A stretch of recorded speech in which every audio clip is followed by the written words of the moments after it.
Hello, this is John Greenlaw from Bride Guitars and welcome to the shop. Today we're going to be talking about Richard's Suitcase bass.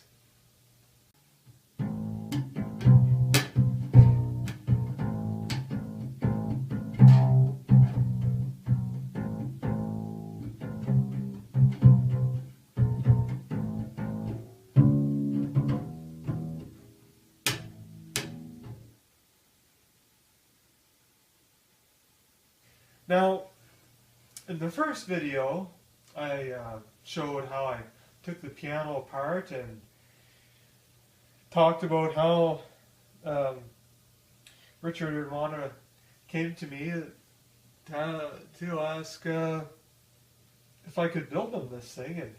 And like I said in the video, I was like, wow, I mean, we went from making the bass out of just raw materials bought from a store to them having this piano in their house that they couldn't get out of the house because it was too heavy, and they had no other way to really use the piano, and they really had a connection, like it had a huge sentimental value to Richard. So I was so glad to be able to help them take the piano out of their house. It broke a few steps, but like broke a few steps trying to get the piano, or when I was taking the piano out of their house. But here it is. This is their piano in the form of a bass. And I'm actually very surprised that it turned out this well. The sound, it's very bassy. And, the top, well, where shall I start? The top is made out of spruce from the soundboard of the piano. Now, unfortunately, I had a lot more footage of taking the piano apart and dragging it to my house and cutting it with a chainsaw and a sawzall and hatchets and axes and sledgehammers, and like I had pieces flying all over the place. It was awesome. And then my computer crashed and I lost all those files and all that footage. So, but yeah, I took the soundboard apart. There was all kinds of bracing and stuff.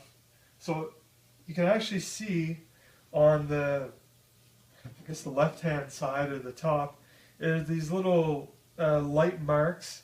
Those were actually the braces, and I purposefully left on this side of the bass the light marks and some of the finish left underneath the finish of the bass. I left it to show that those were the actual the braces on the soundboard. The whole top is actually little sections. There's about maybe 6 or 7 pieces of the soundboard. They're all in different sections. Here are some screw holes where the braces were screwed on. From the back, and those are the screw holes. Everything else except for the back. The back is made out of, I think it's a 1/4-inch Baltic birch, which is held up really nicely.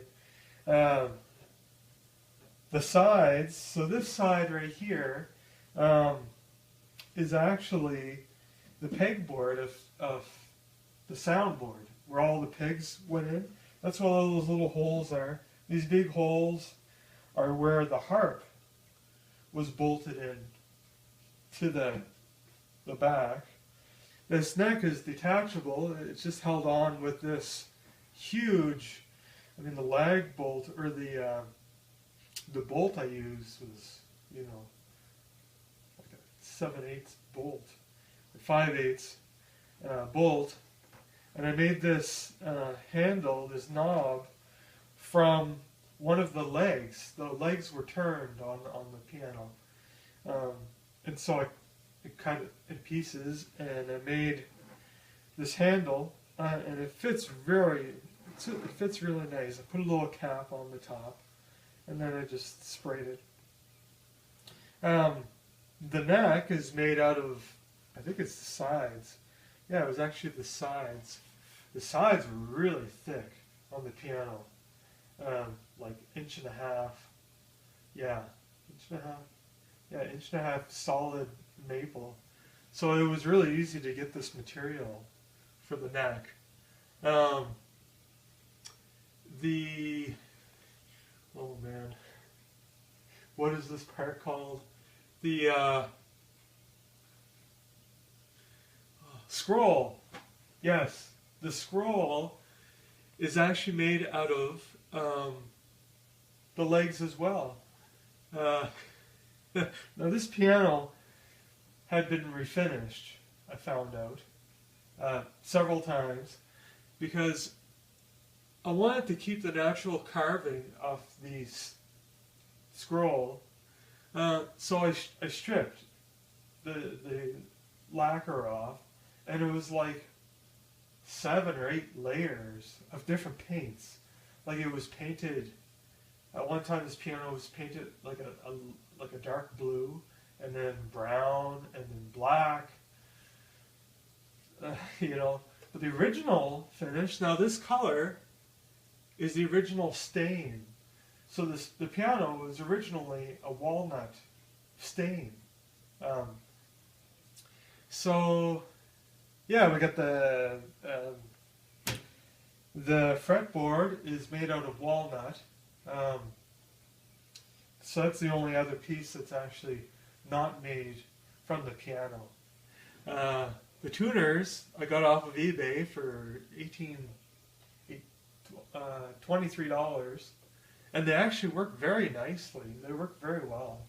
They're very smooth, and there's no play in them. The strings are flat wound double bass strings, and they were like $18. The F holes, even though they look like it's cut all the way through, there's actually 2 sections where it's solid, and that gives the top strength. I really like looking through the access hole on this, like looking on the inside, because it looks so neat. Like I was actually thinking about putting, like it looks like a cathedral, because the light coming in from all these little holes, and it just looks really like the inside of a cathedral. To me, anyway, it looks really neat. And I was actually thinking about putting like some miniature pews and stuff on the inside, and then some kind of like stained glass thing on the inside, but I'd already spent enough time making this, so I didn't do it. But it would have been funny, I guess, in a kind of John Greenlaw way. So yeah, like this bass, I'm gonna call it a double bass now. It's awesome. It is very versatile. You can change the action on this. You can raise it or lower it just by loosening off this knob and actually moving the neck back and forth. So if you want like kind of like a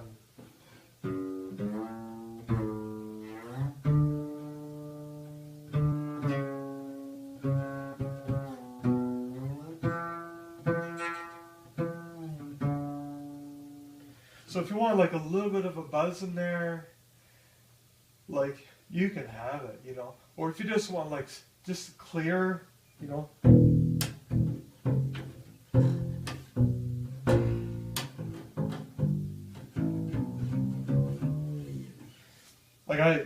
it's maybe it's more buzzy than it should be right now, but I kind of made the action for myself because and these strings, like, I'm not a bass player, so they're actually very, like, I think for a double bass, it's very easy action. You can make it very easy. So, and this string, this string right here, I mean, it's not there to make it a feminine bass. It's actually there to hold the strings on when you take the neck off. Which I didn't have on the first time I took the strings off, and the strings, they just went all over the place and they came off the tuners and everything. So yeah, the string just holds the strings so that you don't have to, when you put the bass back together after, when you get to your gig, you can put it back together and you don't have to, like, put the strings back in, the tuners. This bridge, I'm going to call it, it's probably the real name of it, is solid maple from the, I think from the back. The end pin, which is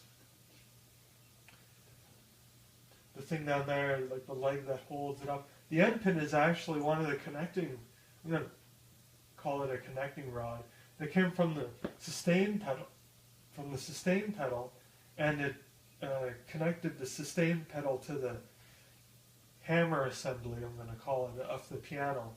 So it was really neat to actually keep that in the bass, to keep it vertical as a piece of the bass from the piano.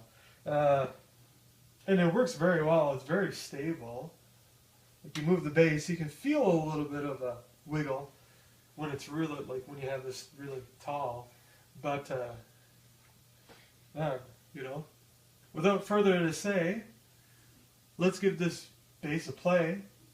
Suitcase bass, double bass, and let's see how it sounds.